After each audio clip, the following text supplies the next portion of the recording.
अध्यक्ष ने कहा था कि ईवीएम बंद हो और बैलेट पेपर से मतदान हो। यदि ऐसा नहीं होता है तो कांग्रेस एक बड़ा अभियान भी चलाएगी, जैसे भारत जोड़ो अभियान चलाया था उसी तर्ज पर।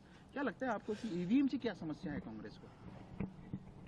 देखिए, ईवीएम हमेशा विवाद में रही है जब से प्रवेश हुई है, और सुप्रीम कोर्ट ने जब वो मिस्टर स्वामी गए थे, जो नेता बीजेपी के हैं, तो सुप्रीम कोर्ट ने आदेश दिया कि इसमें वीवीपैट की एक्स्ट्रा मशीन लगे, जो लगी हुई थी। बाद में हजारों करोड़ रुपए खर्च हुए उसके। इसके माने कि सुप्रीम कोर्ट ने मान लिया होगा कि इसमें टेम्परिंग, छेड़छाड़ हो सकती है, तभी उन्होंने वीवीपैट का आदेश दिया होगा। तो ये कहानी तो बहुत पुरानी है।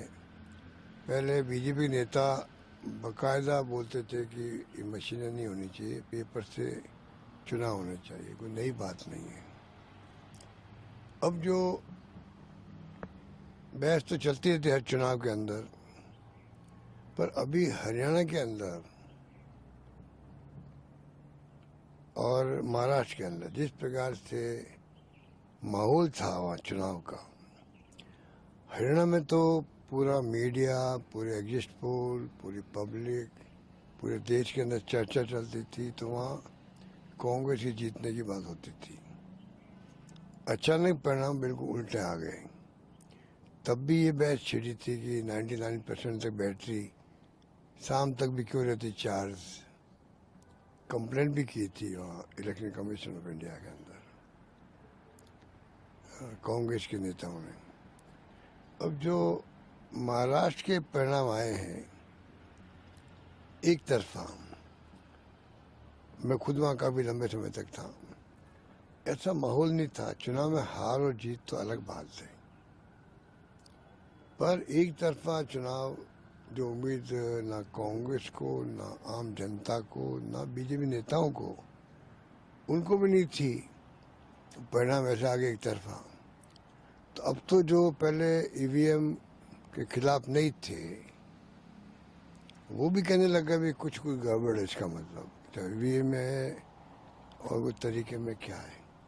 तो अब ये इश्यू बन गया। इसलिए कांग्रेस प्रेसिडेंट खड़गे साहब ने कहा भी कि इसमें चुनाव जो है ईवीएम से नहीं होना चाहिए, बैलेट पेपर से होना चाहिए। अमेरिका और बड़े बड़े जो विकसित राष्ट्र हैं, वहाँ पे भी कहते पहले मशीन आई थी, बाद में वहाँ पे भी बैलेट से चुनाव होने लग गए। मेरा मानना है कि अगर पब्लिक का विश्वास उठ गया है सिस्टम से, वो सिस्टम बदलना चाहिए, मेरा मानना है। क्योंकि डेमोक्रेसी हमारे लिए ज़्यादा जरूरी है बजाय कि मशीन है। डेमोक्रेसी रहना देश के हित में है। डेमोक्रेसी है संविधान के अंतर्गत, तो सब कुछ ठीक है। सरकारी आएगी जाएगी, परंतु मशीनें हमारे लिए महत्व नहीं रखती है। डेमोक्रेसी बनी रहे, वोटों का अधिकार बना रहे, ये ज़्यादा महत्व रखता है। ये मेरा मानना है। गिलोय साहब, आप चूंकि